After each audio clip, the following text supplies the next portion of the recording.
luck.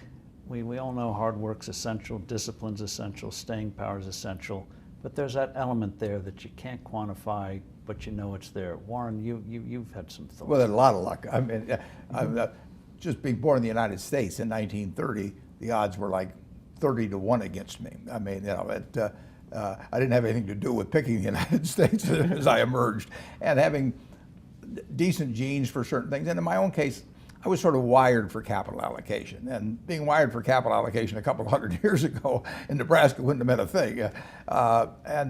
And even now, being born in various parts of the world, it wouldn't have meant much. But here I was in this soon-to-be very rich capitalistic system, and it just so happened that what I did paid off enormously in a market system like we have. And if I'd had a talent in some other area that was way less commercial, I mean, I would have had a good time doing it, but it wouldn't have paid off like this. But of course, Jay said it perfectly when he talked about, he's in there recording for himself, and the money comes afterwards. I mean, I got to do what I love. I mean, and it doesn't get any luckier than that. If you can spend your lifetime, and I'm 80 now, and doing things you love every single day. I mean, I would be doing what I do now, and I would have done it in the past, if the payoff had been in seashells or shark's teeth or anything else. If you can go to work every morning, I tap dance to work, and I come down, and every day's exciting. So that is lucky. I mean, that didn't have to happen that way. If I'd been born in 1930, if I'd been born a female, if I'd been born black, I would not have had the same opportunities that I had. I mean, it's chance. I mean, my parents loved my sisters just as much as they loved me. My sisters are just as smart or smarter than I am and all of that, but they didn't have the same expectations in the 30s for a young smart girl as they had for a young smart guy. And so I've had all kinds of luck. I had the luck of, I got turned down by Harvard. Well, getting turned down by Harvard meant I got to study under Ben Graham at Columbia, which changed my life. All kinds of things have worked out. So I just hope I stay lucky. I've been lucky for 80 years.